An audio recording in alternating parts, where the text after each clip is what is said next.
Now it's time for Toker Talk Radio, the voice of the marijuana nation. What are you people? On dope? Where you can toke. I inhale frequently. Or you can talk. I experimented with marijuana and didn't inhale. Or you can toke and talk. 10 federal criminal penalties for possession of up to 1 ounce of marijuana. While we talk about toke on Toker Talk Radio. So, by the way, when it comes to pot, if you're 40 years old, you live in a log cabin in Oregon, you got 12 giant pot plants in your backyard, have a ball. Live from beautiful Portland, Oregon at Rolla J Studios. Hey, this is great. Just not cannabis. Plus your calls live at 971-533-7111. They're walking on their pants with their cap on backwards, listening to Enema Man and Snoopy Poop Dog.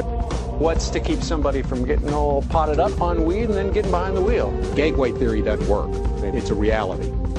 Holland, is it real? Don't tease me. We're locking up people that take a couple of puffs of marijuana, and the next thing you know, they got 10 years. And now, here's your host, the guru of ganja graphics, the sultan of sativa statistics, and the worst nightmare of a reefer mad prohibitionist.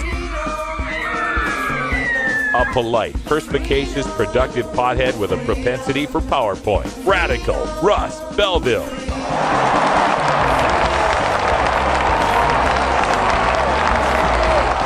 All right, welcome to Toker Talk Radio, everybody. 4:02 in the Pacific Time Zone. Hanging loose and having a good time. I hope you are too. I hope you're enjoying our segments with Priscilla Simon. And may I say that I just love that name. One of her friends came up with it. I think that's a great name, Priscilla Simon. Well done. Yeah, this thing on New York and the CBD. Oh, and by the way, before I forget, phone number right there, 971-533-7111. Okay, Electric Bob's in the chat room asking about his show, The Boogaloo. Yeah, you can send it, upload your show, Bob. We'll get it whenever we need it. Whatever's up there, that's what we'll play. There we go. But yeah, I'm just really excited to have her on, and I'm starting to understand her banter, and it takes a while to get used to a co-host, and so figure out what she's got to say, and then we'll have those breaks done better. But good job, and what a great nickname, Priscilla Simon. I love it. All right, let's talk a little bit more about this New York medical marijuana and this Minnesota medical marijuana, and I think I made it pretty clear in the rant how I feel about this. It's like the last few states, ever since 2010, as states started to end the practice of home grow, is when I really felt this Box Canyon theory taking effect. It was bad enough as the first few states were passing medical marijuana laws, and they were further restricting their chemical condition lists and making them harder and harder to qualify under. Right? It started where pain used to get you in most of the states, chronic pain. But then they complained, we can't prove it. We can't prove that you have pain, by God. Some people are obviously lying about their pain to get a medical marijuana card. Obviously abusing the system to get their medical marijuana card. They don't have pain. Right? You can tell the disgust in their voice when they talk about it, too. You can read it in their writing. That people are faking it. Faking it, I tell you. Faking their pain to get a medical marijuana card. So I always like to take that worst case scenario and really analyze what it means. Using these people's own perceptions, right?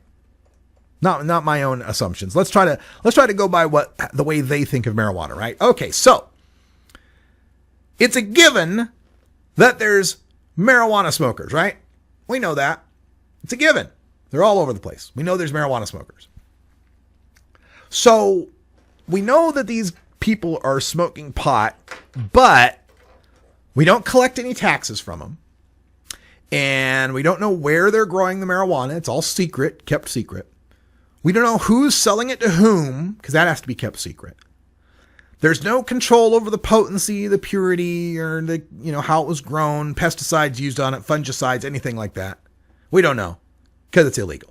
So that's the status quo. That's where they start from. And then a medical marijuana law gets passed.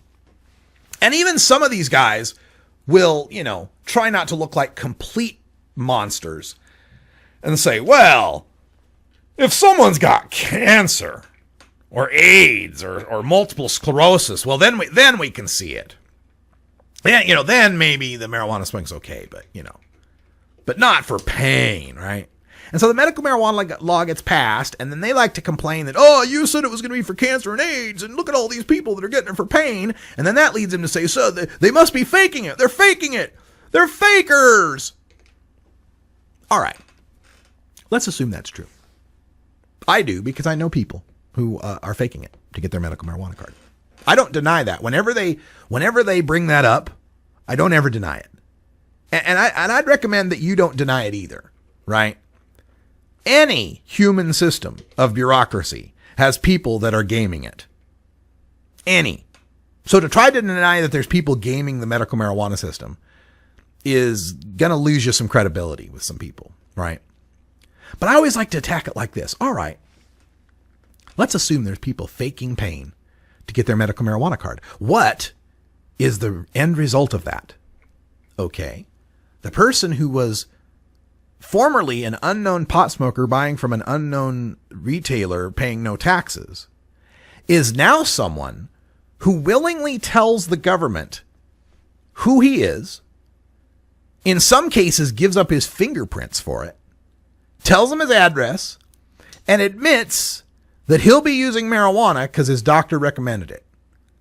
So a person who we never had any contact with before, we never knew where they were growing, we never know what they were doing, is now seeing a doctor at least once, agreeing to pay taxes and telling us where he lives and where he's going to grow marijuana if he's in one of those states he can grow it. And now, a message from former President George W. Bush to remind the American people of our responsibility in our nation's war on certain American citizens using non-pharmaceutical, non-alcoholic, tobacco-free drugs. One major responsibility is to encourage people to use less drugs. That's right, America, use less drugs. Put down the Prozac, the Vioxx, and the Levitra, and turn to the herb. Use less drugs. Our national policy is no longer just say no, it's now just slow down. You get me too high. I overanalyze. If you've ever been too high, then you can sympathize. You get me too high. And I start to fly. If I said some silly thing, then that's the reason why. You can get 420 Radio on the go with our Shoutcast stream for all internet-enabled media players. Go to rad-r.us/420shout or just click the Shoutcast icon below the live radio feed at 420radio.org. The Marijuana Business Association, or MJBA, are proud sponsors of the Russ Belville Show.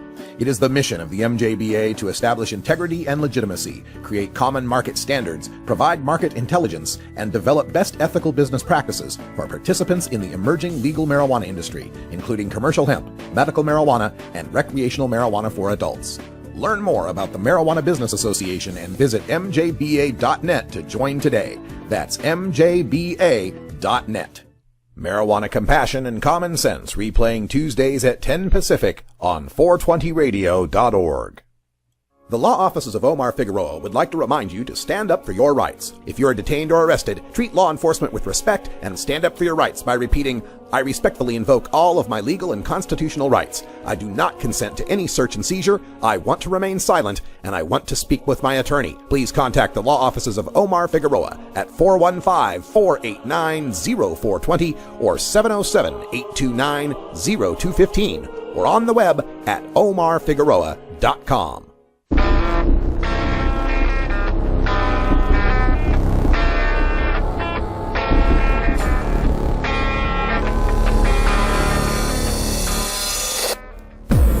Welcome back, everyone. 10 after the hour, that's Static with a remix of Tom Petty's Last Dance with Mary Jane. You're listening to Toker Talk Radio on 420radio.org.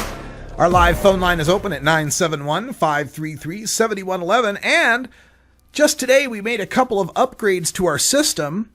We are now streaming in 3 different bandwidths. Yeah, so we have now we're not in high def yet. I'm still seeking the equipment to get high def, but you can get us in our regular 640 by 360 video screen, which has now been bumped up to a 1200 kilobit upload. You can get that as our high bandwidth option. There's now, so if you're seeing on the screen there where it says high on the toolbar there, that's not an indicator that I've been smoking, although I have. It's telling you that you're watching on high bandwidth. So if you click there, there'll be 2 other choices now. One that says medium and one that says low. And you can use that if you're in a place where, the internet connection is not so good. Maybe you're up on dial-up or something, or, using satellite or something like that. Well, you can use that medium or that low bandwidth now to be able to use that. So if you click on high there on the little item, you can click medium or click low or click auto, and it'll decide for you what your bandwidth should be. Those of you watching us on the high bandwidth, I hope you're seeing a better picture quality now, because we're streaming with a greater bandwidth there. And again, we will get that eventually upgraded to a 720p high def stream as well. And then if video, even at the lower videos, the medium videos like at 270p and the low videos at 180p. And if those aren't working for you, you can also get into our audio only feed. There's a few different ways to do it. If you're looking at the front page of 420radio.org, over on the right side, there's the episode archives, and it lists the little blue bullet points of all the episodes. Right below that, there's a little silver player that's just a audio player, and you can run it that way. Or up on the top of the screen, toward the top right corner, there's the 420 Radio pop-up web players. There's a full player, a video player, video plus chat, chat window, radio plus chat, radio player, and mini player.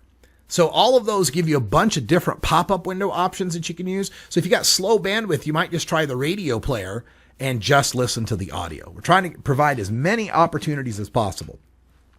Also, coming up this summer, I'm not exactly sure when the development date will be done, but we will be unveiling the 420 Radio app.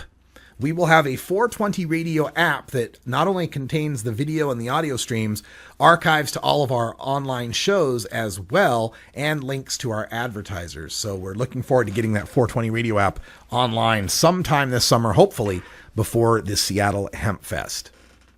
And again, if you have any technical questions, you can always email them to me at russ@radicalruss.com, radicalruss@gmail.com, or the contact page at 420radio.org/contact. All right, so let me get back to the subject I was talking about, and that is this New York CBD only Box Canyon stuff, right? The way that medical marijuana has been unveiled since 2010 looks to me, and again, I ranted yesterday about getting too conspiracy thinking, so I'm trying not to say this as if it's a conspiracy theory, because it's not. In every case, in every state, there are so many different political actors involved and different levels of support for medical marijuana involved that it happens on a state-by-state basis. Each state tries to figure out what is the best law it can get passed. But if we are looking at this as if it were an organism, if it were being planned, if we were to look at it that way, it almost seems as if by the time we get to 2010, it's almost as if the medical marijuana opponents recognized that they couldn't beat us, so they had to join us. It's almost as if, we can't stop people from seeing that marijuana is actually helping epileptics and cancer patients and AIDS patients. We can't lie to them anymore. They've got Google, they've got Facebook, they can see the evidence with their own stinking eyes, right? So I think what's happened since 2010 is they've recognized, all right, well, if marijuana is going to have to be inevitable, let's make sure that it's the kind of medical marijuana we can stall long enough to get the pharmaceutical versions running. Because I think right now, the miracle of medical marijuana has been realized by enough people that the powers that be recognize they can't hold it off any longer, right? The knowledge is out there.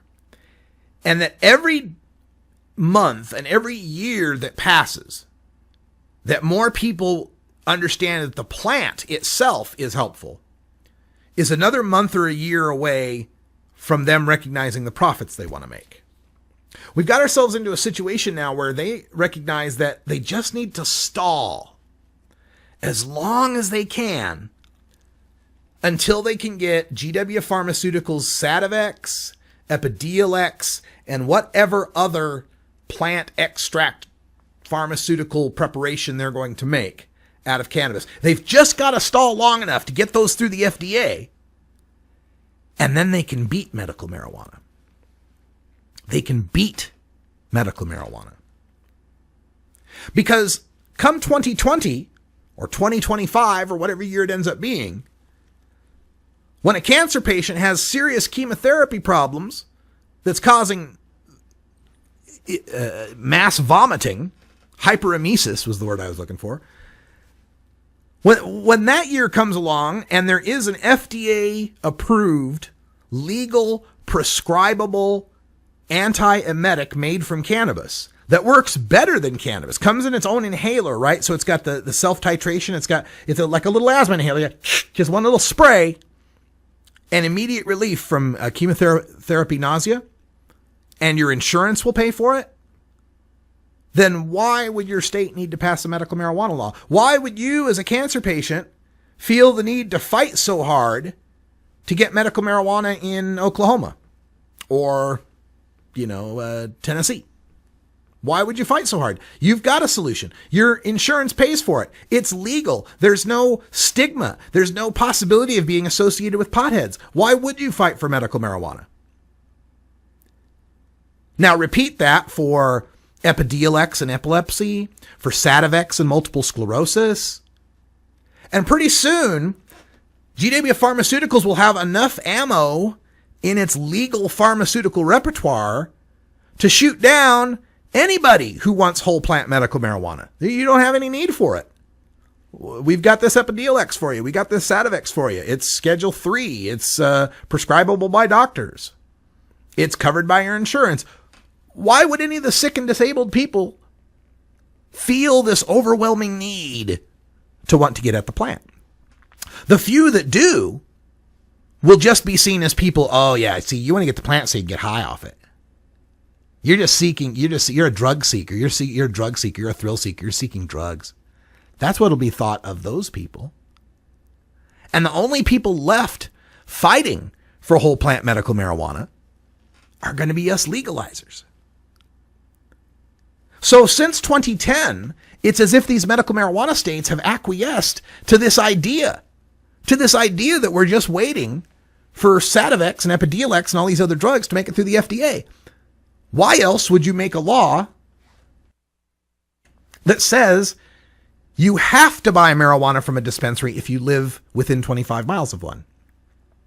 Why else would you make a law like, well, that one's Arizona's, right? Why else would you make a law like Massachusetts where you can't grow your own marijuana unless you can show a hardship exemption? Why else would you make a medical marijuana law like Minnesota's where people can't even access the plant itself? The reason?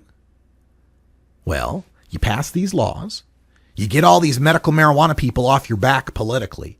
You end that political pressure of the sick cancer patient or AIDS patient coming into the state house or the governor's office and making everyone cry.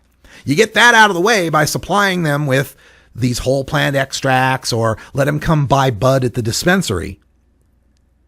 And then once their lifestyle and once their livelihood and their health are wrapped up into going to the dispensary, how hard is it to take all the bud off the shelves and replace them with the pills, sprays, inhalers, tinctures, and edibles produced by the big pharmaceutical companies? Pretty damn easy. But in the first few states that passed medical marijuana with home grow, why would the people growing at home ever want to shop at a dispensary when they can get their own? That's what they understand, and that's what they're so strongly fighting against with these latest round of medical marijuana laws. Hey! Speaking of medical marijuana, it's 420. here in the Pacific time zone. Time for us to enjoy some of that medicine. Take a little stress off.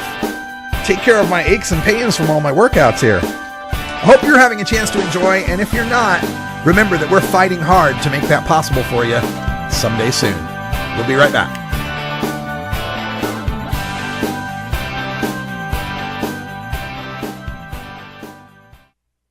You can get 420 Radio on the go with the TuneIn Radio app for all mobile platforms. Go to rad-r.us/420tunein or just click the TuneIn Radio icon below the live radio feed on 420radio.org. Adam Hand of Handmade Apparel produces quality custom designs for t-shirts, hats, and other apparel.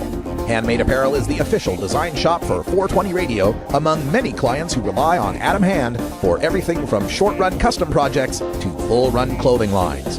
Visit handmadeapparel.biz to browse the selection of handmade gear or to get a personal quote for your own designs. Handmade Apparel, a proud supporter of 420radio.org. Hey, this is Willie Nelson for Normal. I smoke pot and I like it a lot. I learned a long time ago that marijuana is a lot safer than alcohol. There's nothing wrong with the responsible use of marijuana by adults. It's time we stopped arresting and started respecting those who smoke marijuana responsibly.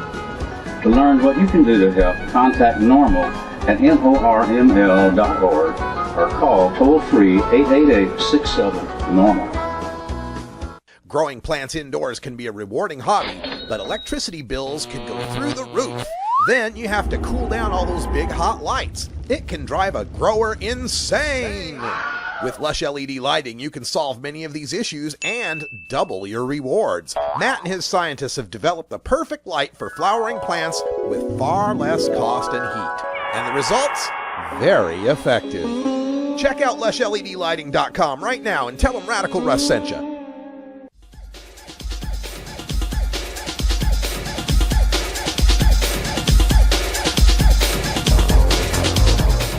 Everyone knows music and marijuana go together, so let's wind up our 20 after break with the Russ Belville Show's Daily Toker Tunes, the best in pod-safe 420 music from around the web. Today is Electric Tuesday, featuring the latest in electronic dance music and other cutting-edge genres. Now, sit back and enjoy your Daily Toker Tune. All right, 23 after the hour, and we got Electric Bob on the line calling us from Arizona. How you doing, Bob? I'm doing good. Just been dabbing it up, man. Dabbing it up. I'm a little bit jealous. It's been a while since I've had some oil, so enjoy yourself, my man. I will. All right. So we moved here to hour 2 now. For folks that have joined us, maybe missed a couple of shows. We've kind of got a new format. I've shortened a lot of the ad space, given us longer segments. So we have a little more time to talk. Plus, in hour 1, I have made it copyright free, trying to get hour 1 syndicated on some other outlets that don't accept copyrighted music. So that's forced us to move our Daily Toker Tunes to here, the 420 time slot instead of 320 Pacific time. But hey, it's even better that way because we get to celebrate 420 here in the Pacific. So Electric Bob, thanks for making the switch with us. No problem. Anytime, Russ. All right. So for today, you are bringing up a tune that references probably one of my top 20 movies of all time. One of my favorites, the great Bill Murray, Chevy Chase, Rodney Dangerfield feature, Caddyshack. What can you tell us about the tune? The Kenny Loggins song, I'm Alright, the intro with that woman's vocal, that Yeah. This song uses that whole vocal, and that's the basis for the whole song. This guy's, I've been finding a lot of new music, and this guy Abjo makes this really, heavy synth-driven, heavy bass, kind of dreamy hip-hop stuff. It's weird to explain. But this song uses it. That's why it's called Caddyshack Intro Clip, because he took the intro and he just made it his own thing. Right on. It's great stuff. And tonight's show, it's actually going to be the first premiere of the first hour show. Right. It was 45 minutes before, and I got a lot more stuff like this, and I have some hip-hop, some normal rap. I put a Tupac song in there. So yeah, I got everything good. Yeah, he's speaking of Electric Bob's Boogaloo, which is our Tuesday night music show. You can catch it at 5 a.m., 8 a.m., 5 p.m., and 8 p.m. on Tuesdays. Also replayed on the weekends, and I forget when the weekend replay time is. I want to say like 1 in the morning and 1 Yeah, p.m. in the afternoon. I was about to say 1 or 2 in the morning, maybe. Yeah, and the same time in the afternoon, AM and PM, Saturday and Sunday. And so now you'll be getting a full hour of non-stop dance and house and trance and all that kind of stuff you play, this electronic music. It's really good for cleaning the house, washing the dishes, put that on the headphones and enjoy. So tonight's show, 8 p.m. live. Do you have a theme for the show tonight? Yeah, it's actually, I'm been going with this more abstract kind of hip-hop rap stuff that I've been really getting into lately. If you notice, the last two mixes were just like that. But I'm going to start bringing back like the drum and bass and the house and the trance like that. But I'm just trying to do something new, trying not to stagnate myself and get caught up in the same stuff over and over again. All right. I think that's a good idea, and we appreciate the hard work you put into finding all of these acts, these new artists, and we love giving them promotion here on the show. Let's get to the tune. This is Abjo with AGHT, the Caddyshack intro.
You can get 420 Radio on the go with the Ustream video app for Android and iPhone. Go to rad-r.us/420Ustream or just click the Ustream app icon for Android or iPhone below the live radio feed at 420radio.org. Woodpipe Smoke Shop and Speakeasy is your source for cannabis community gear in southern Wisconsin. Owners Brian and Tammy Wood are located in Kendall, just outside of Madison, and they've got everything for the smoking enthusiast. They're open noon to 8 p.m. Monday through Saturday and can help you with your detoxification therapies as well. Call 608-466-7473 or email woodpipes@yahoo.com for more information. 420radio.org is proud to replay Marijuana, Compassion, and Common Sense with Lanny Swerdlow, RN, from the Inland Empire, California. Lanny Swerdlow is one of the top nurses in the field of cannabis medicine, and he brings his knowledge to the Southern California airwaves on KCAA Radio in Loma Linda. Catch the replays here Tuesdays at 10 Pacific on 420radio.org. When you are starting up a medical cannabis business, you want a fired-up lawyer who understands the needs of cannabis consumers. The law office of Lauren Vasquez is your fired-up lawyer for the cannabis industry. Visit her website, fireduplawyer.com, or call 1-855-MMJ-LAWS for more information. That's 855-665-5297 for Lauren Vasquez, your fired-up lawyer, or email firedup.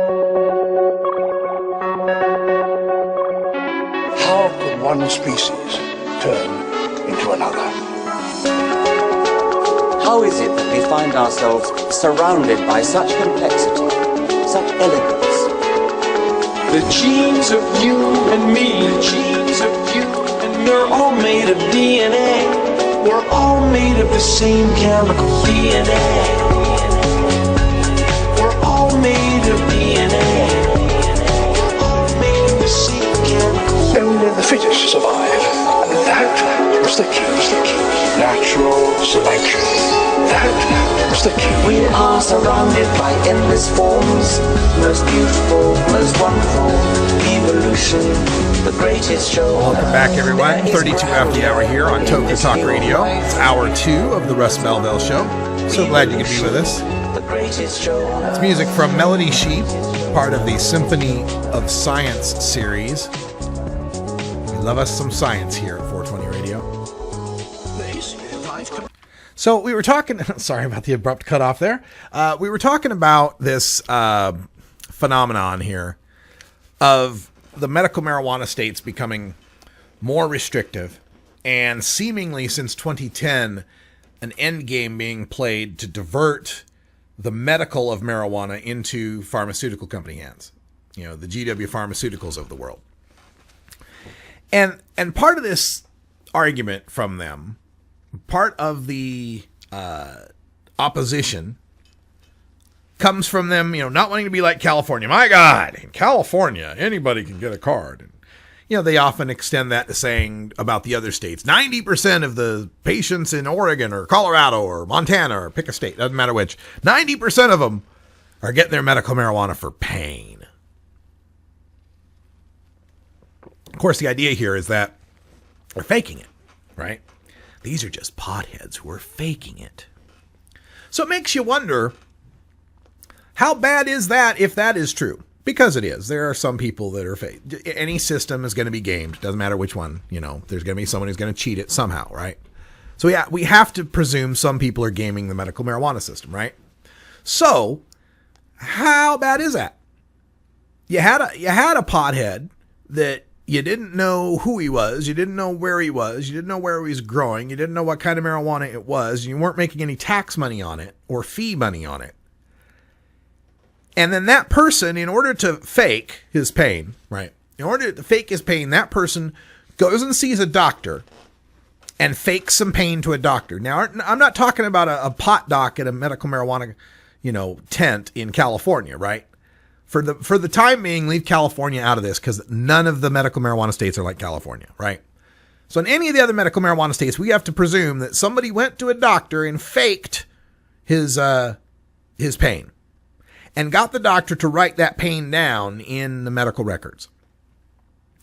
Now, in a lot of these states, it has to be a chronic or ongoing sort of relationship, either with the doctor or the chronic pain has to be ongoing, right? One way or another. That would require the faker to have to go to 2 or 3 doctor's appointments in the span. Now, in case of Oregon, within the span of 3 years. All right. So let's see. We'll have 1, 2, 3. We'll have all 3 doctor's appointments. What's that cost? someone. Now, maybe they got insurance, maybe they don't. But that's providing some sort of economic engine, right? Doctors getting paid somehow, right? Then that person, after having gathered all their medical records, has to take those to the pot doc. Now, these are the clinics that, evaluate people for medical marijuana recommendations. And I'm not trying to cast aspersions on the doctors working there. They're providing a valuable service. What I'm saying, though, is the person then takes their medical records and then takes them to this another doctor and pays another fee and provides even more jobs. So at this point, the faker has been seen by one doctor and successfully fooled that doctor.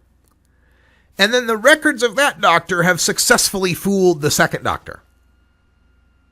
Remember, we're talking about a pothead. Remember the pothead who before we didn't know who he was, where he was, what he was doing, what he was growing, what it was. We're getting no money off of him whatsoever. He's a blight to society because he's causing a drain, whatever you want to say, right? And turned that person into a person who's seen 2 doctors for his pot use or his pain, however you want to look at it.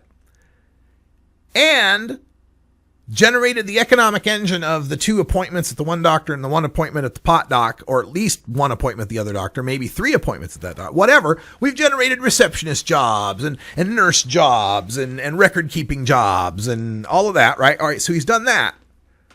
Then, in almost all these states, that guy has to then go to the state and fill out a bunch of paperwork telling the state who he is, what his address is, where he plans to grow marijuana, agree by signing that he will follow the laws regarding the marijuana that he's now been allowed to have,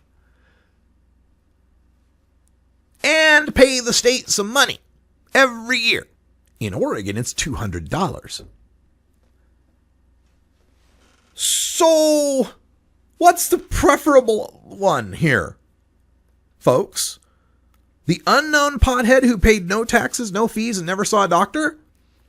Or the known pothead who faked pain, saw 2 doctors, created economic interest, gave background check information to the state, and tells us where he is and he's going to agree to some certain rules? Why is the former the bad thing? I do understand. I do understand, actually, because here's what it breaks down to for them in their deep inside, deep in their core. And what it is one of those potheads is going to be able to smoke pot and get away with it. That lousy pothead's going to be able to get away with it. If a cop caught that pothead, why, that cop wouldn't be able to arrest him and lock him up. That's really what it comes down to, folks. That's what it comes down to. It's pure naked bigotry is what it is. Has nothing to do with public safety, because clearly a world where potheads fake pain and register with the state is a safer outcome than unknown potheads who agree to participate in a criminal black market. And the same metaphor can be extended. I don't know if it's a metaphor. This same analysis can be extended to the market of marijuana. You used to have a situation where people grew in national forests and tried to hide it and would use all sorts of nasty pesticides and fungicides and shit on it and keef off the buds and do other things to try to make it way heavy. Spray glass particles on it or add lead, filings to make it way more. These are actual things that have happened. So you had that situation where there's a whole network of underground growers and distributors where the least harmful possible arrangement is a guy who grows his own in his closet and never gives or sells to anyone else. That's the least harmful outcome. And that outcome provides the possibility of breaking up that man's family, losing all his gear, losing all his home and his possessions, and going to prison for 10 years. And I'm saying man, it could be a woman just as easily, right? That's the least harmful possible result that's going on right now, is destroying a person's life, a person and that person's family, for the economic trade that must be necessary for someone to smoke pot. Someone's got to grow it. Someone's got to bring it from the grower to the smoker. And the least harmful one is when the person grows for themselves and doesn't distribute to anyone else. That's the least harmful one. And they only escalate from there. They only get worse from there, leading all the way to the Los Zetas and the Sinaloas and the Gulf and the Knights Templar and all of these other Mexican cartels who now are running the drug operations in 1,000 American cities, who think nothing. I didn't tell this story last week. This is a perfect time for it. Billboards on I-10 in Texas were recently defaced by the Mexican cartels.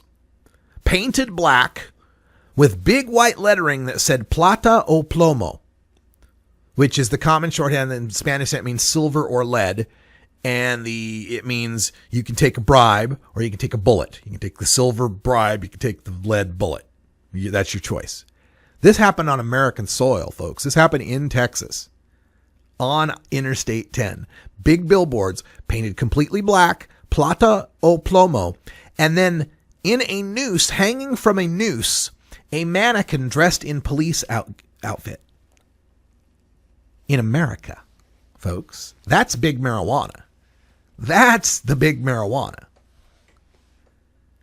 So we've got this economic system, this black market that ranges anywhere from the guy growing the plant in his closet by himself, who risks the devastation of himself and his family, all the way up to the murderous Mexican cartels that have gold-plated AK-47s, white tiger cages, shark tanks, mansions, tanks, heavy weaponry, and half of the Mexican officials in their pocket, who now think nothing of crossing the border and taunting our police officials and are running the drug operations in 1,000 cities. So that's what we got now. Under medical marijuana, and again, speaking from the perspective of these drug warriors who hate medical marijuana, and they say, oh, well, you know, these are just drug operations. These dispensaries are unregulated, these outlets, and it's terrible. It's crime. It's money laundering. All the bad stuff that they say about it. None of that is as bad as what we currently have now. I like that, okay, there's a pot shop. We know where it's at. Before, you didn't know where the pot shops were at, right? Before medical marijuana, the pot shop was the guy's house, or the Walgreens parking lot, or that back corner in the city park, or that one alley. That's what it was before, and now it's a place that's brick and mortar, and it's got some secure locks on the front, and sometimes has guards watching it. Somehow that's worse in their mind. We have a situation where the people who are in charge of the retail are criminals who will harm people and are often kids that are recruited because the juvenile laws won't punish them as harshly. But the pot shops sprouted up, and suddenly only adults could go in them and only adults could work in them. And a lot of them started paying taxes, started paying sales taxes to their local city or whatever. And that's somehow the bad thing? No. The bad thing from their point of view is those pot dealers are going to get away with it. Those lousy pot dealers are going to sell their pot to those stinking pot users.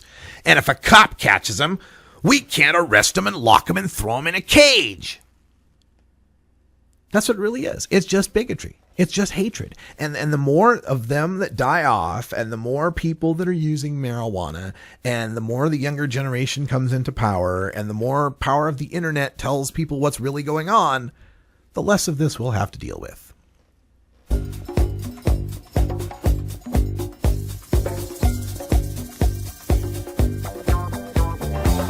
Don't touch that dial.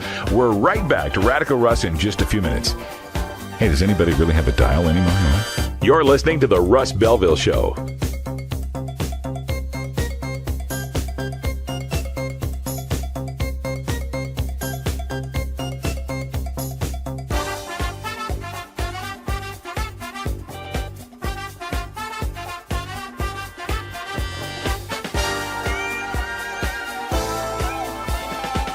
Enjoying this blast from the past, everybody.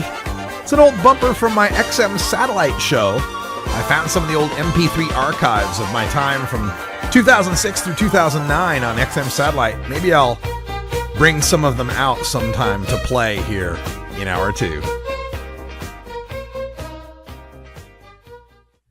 420 Radio is 24-hour marijuana. My friend Nancy's been doing a lot of drugs.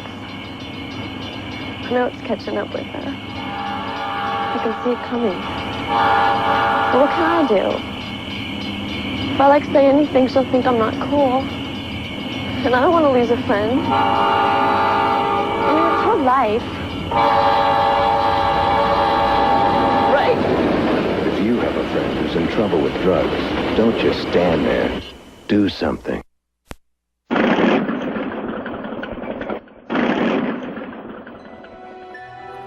This has been the anti-drug public service announcement of the day. To cure this sort of reefer madness, listen to the Russ Belville Show every weekday on 420radio.org.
Welcome back, everybody. 49 after there. Sorry for the delay there. Looking for something on the system. Also had to make a couple of reprogramming notes there. We're changing things around.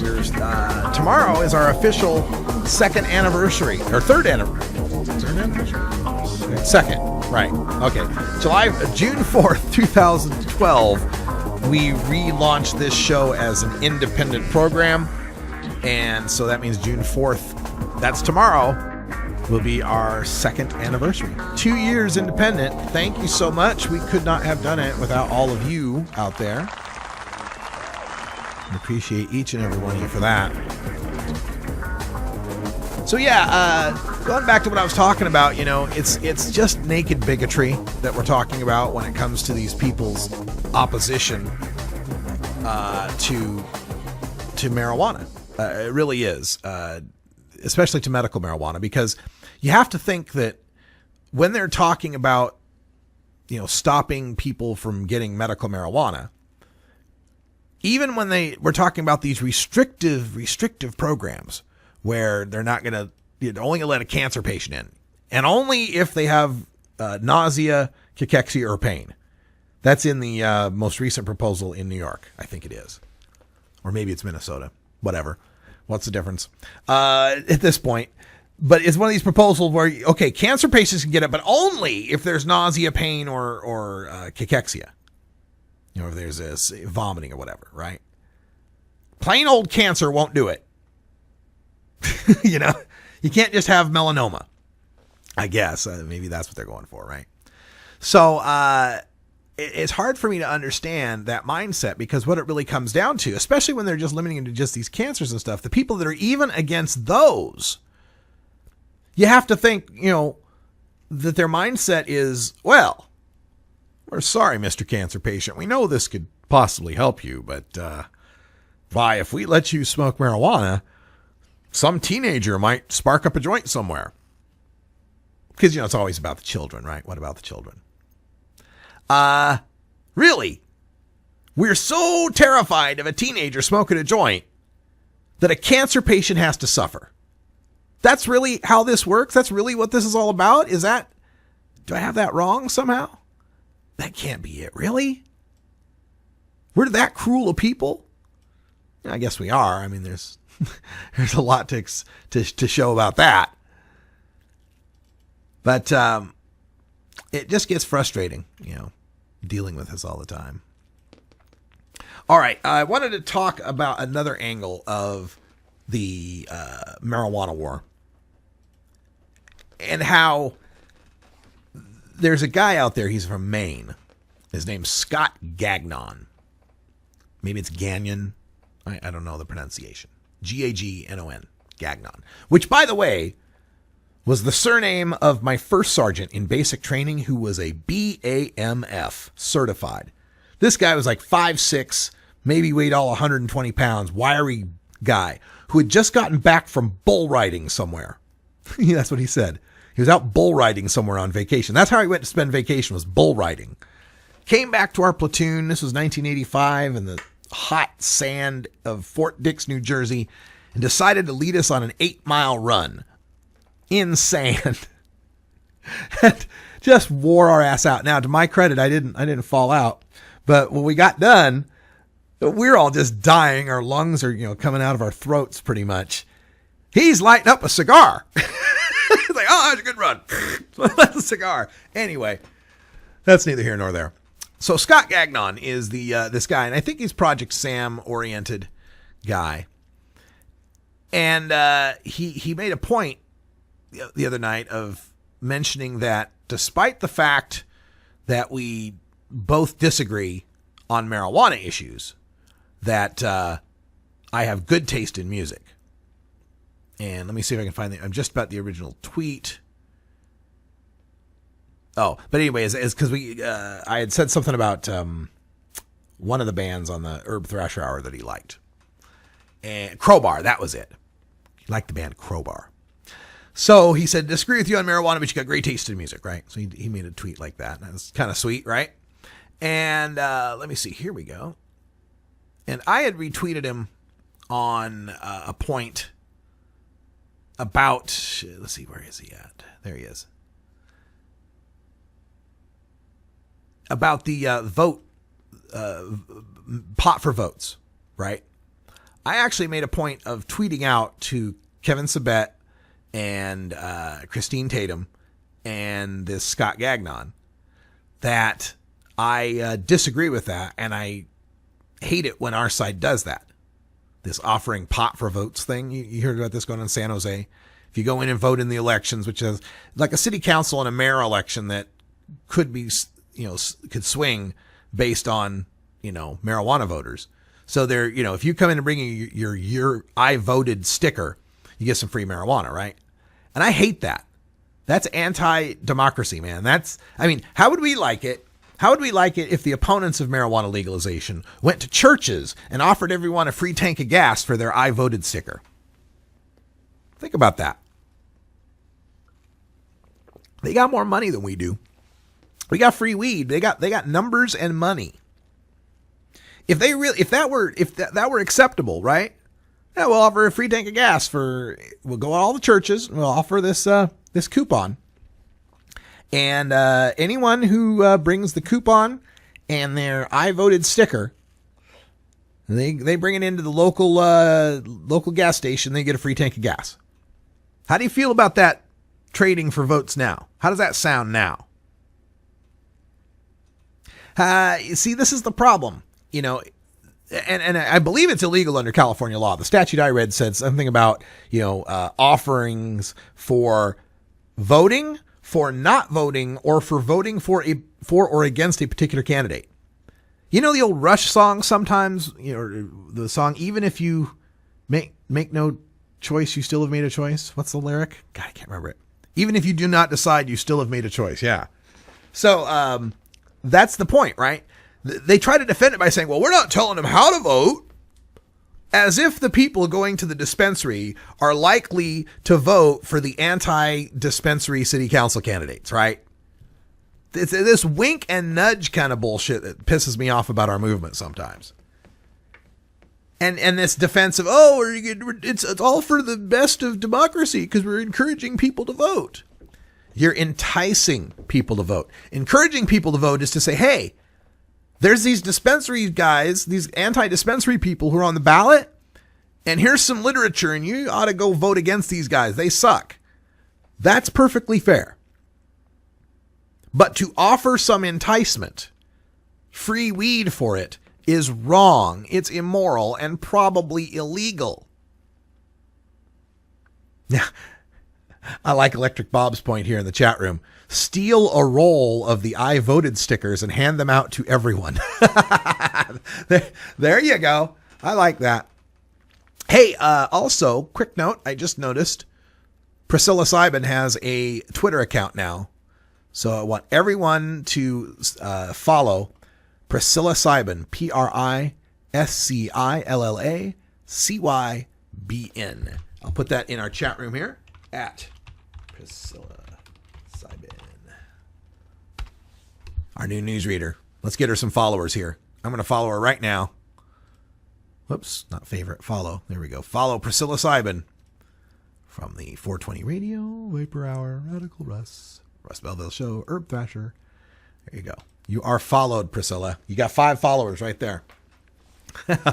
She's a good kid there. She's getting good at this, and I'm really enjoying it. I hope everyone else is enjoying the switch in hour 1 to having a newsreader. I'm telling you, it's a load off my mind. And she may even be up for writing the news stories and actually become our Denver bureau chief or our Colorado bureau chief. She's in Colorado Springs, So that's kind of my goal, actually, is to start having some actual news people, independent reporters in Seattle, in Denver, here in Portland. I've kind of got it covered. I'd like to have someone in San Francisco, someone in LA, someone in Ann Arbor would be good. Boston. Let's create our own news media, our own radio. That's what this has always been about. And I'm so grateful you guys let me do this day after day. Thanks to Priscilla Sibin for joining us, giving her time as our intern. And thanks for all the folks who inquired about intern positions. Wish I could have taken on all of you. All right, coming up next, you're going to have the replay of last week's Electric Bob's Boogaloo, electronic hip hop, and then at 8 o'clock, the new edition, the full hour edition. This is the Russ Belville Show. The Russ Belville Show is blogging and podcasting daily at radicalruss.com. For Priscilla Seib and I'm Radical Russ, thanks for joining us. And until next time, take care of each other, Tokers. You take a seed, you plant it, you grow it, you dry it, you roll it, you smoke it. You take a seed, you plant